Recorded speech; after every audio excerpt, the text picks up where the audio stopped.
Print media మిత్రులకు నమస్కారం. నేను గౌడ సంఘం రాష్ట్ర ఉపాధ్యక్షునిగా పనిచేస్తా ఉన్నా. నా పేరు బుర్ర శ్రీనివాస్ గౌడ్. అదేవిధంగా వెంకన్న గౌడు, నారాయణ గౌడు, శ్యామ్ గౌడు, సది గౌడు. మరి ఏదైతే నిజామాబాద్ జిల్లాలో ఎర్గట్ల మండలంలోని తాళ్ళరాంపూర్ గ్రామంలో గత 20 సంవత్సరాలుగా అక్కడ గీతా కార్మికులపై వీడీసీ పేరుతో, విలేజ్ డెవలప్మెంట్ కమిటీ పేరుతో మరి మా కార్మికుల పట్ల 20 సంవత్సరాల నుంచి అన్నమో రామచంద్ర అనే విధంగా అరగోస పెడుతూ అక్కడ ఉన్నటువంటి ఆధిపత్య కులాలు మరి 20 సంవత్సరాలుగా వాళ్ళను నానా ఇబ్బందులకు గురి చేస్తున్న విషయం ఈ రాష్ట్ర ప్రజానికానికి అందరికీ తెలుసు.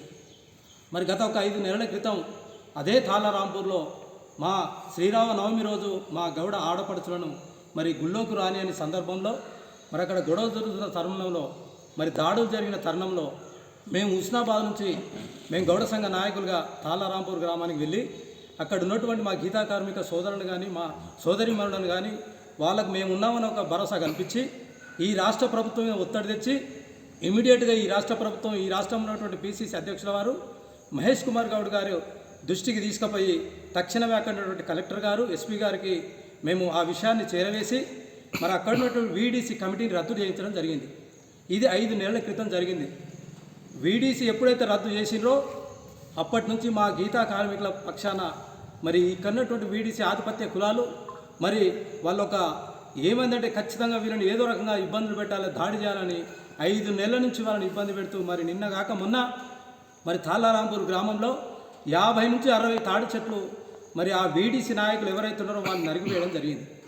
మరి దానికి సంబంధించిన ఇష్యూలా మరి మా తాడి చెట్లను నరికిందని చెప్పి మా గీతా కార్మికులు ఇమ్మీడియట్గా ఎక్సైజ్ ఆఫీస్ గారికి మరి ఏదైతే మెసేజ్ ఇచ్చిండ్రో ఫోన్ ద్వారా మరి అక్కడ ఉన్నటువంటి ఎక్సైజ్ డిపార్ట్మెంటు తాళ్ళరాంపూర్ గ్రామానికి వెళ్తే అక్కడ ఉన్నటువంటి ఆధిపత్య కులాలు ఈ వీడీసీ నాయకులు ఎవరైతే ఉన్నారో ఎక్సైజ్ వాళ్ళ మీద డిపార్ట్మెంట్ పోలీస్ మీద దాడి చేయడం జరిగింది.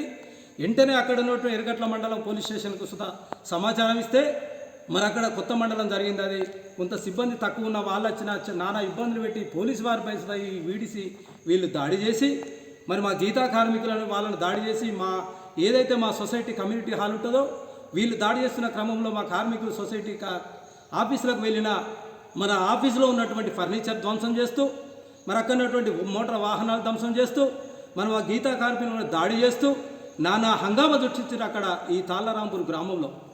నేను అడుగుతా ఉన్న ఈ రాష్ట్రం ఉన్నటువంటి కాంగ్రెస్ ప్రభుత్వాన్ని, అయ్యా ఈ రాష్ట్రానికి పిసిసి అధ్యక్షునిగా ఒక గౌడ బిడ్డ మహేష్ గౌడ్ గారు, మీరు ఒక గౌడ బిడ్డగా ఉన్నారు.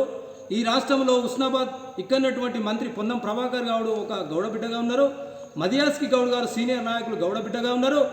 మరి ఈ రాష్ట్రంలో గీతా కార్మికులపై ఇక్కడ వీడీసీ రద్దు జరిగినాక కూడా మరి దాడులు చేసి చెట్లు నరుకుతూ ఉంటే మరి ఈ రాష్ట్ర ప్రభుత్వం ఏ జీవో ఉన్నది కదా, తాడి చెట్లను నరికిన వారిని ఇమ్మీడియట్గా వాళ్ళపై క్రిమినల్ కేసులు పెట్టి వాళ్ళని జైల్లో పెట్టాలనేది ఉన్నది కదా, మరి దాన్ని ఎందుకు ఆచరణలో పెట్టడం లేదని చెప్పి ఇవాళ నేను మహేష్ కుమార్ గౌడ్ గారిని నేను ఎందుకు అడుగుతున్నా అంటే, అయ్యా నువ్వు పిసిసి అధ్యక్షుడు ఉన్నావు, అధికార పార్టీ మీది, మరి నీ జిల్లాలో జరుగుతున్నప్పుడు ఏది నీ స్పందన?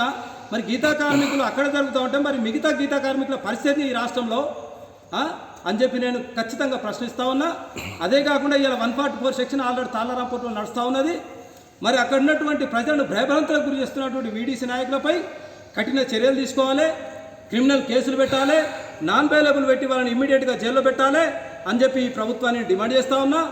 అంతేకాకుండా ఈ గీతా కార్మికులు జరుగుతున్న ఈ ధారణ కాండ పైన ఏదైతే మోకుదెబ్బ జాతీయ అధ్యక్షుడు అమరవేణి నరసగౌడ్ గారిని మరి నిన్న నిర్మల్లో తన ఇంట్లో ఒక బందీబోర్డు దొంగల ఆయన ఏదో నేరం చేసేట ఆ ఇంటి మీదకి పోయి ఈ పోలీస్ వ్యవస్థ మరి దాడి చేసి ఆయన అరెస్ట్ చేయడం అంటే మీరు ఏం సందేశం ఇస్తున్నారు ఈ రాష్ట్రానికి అని అడుగుతా ఉన్నా నేను. అంటే గీతా కార్మికుల మీద దాడి చేస్తూ ఉంటే ఆ సంఘంలో ఉన్నటువంటి నాయకత్వం మేము నాయకులుగా మేము ప్రశ్నిస్తాము, మేము ఈ ప్రభుత్వం దృష్టికి తీసుకుపోతా ఉంటే మీరు ఎట్లా అరెస్ట్ చేయాలి? మీరు ఇంటికి వచ్చి దాడి చేసే అవసరం ఏముంది? ఇలా 144 సెక్షన్ పెట్టారు ఇక్కడ అక్కడ వీడీసీ నాయకులపైన మీరు తక్షణంగా వాళ్ళ మీద చర్యలు పెట్టి కఠిన చర్యలు తీసుకోవాలని చెప్పి ఈ ప్రభుత్వాన్ని మేము డిమాండ్ చేస్తా ఉన్నాం.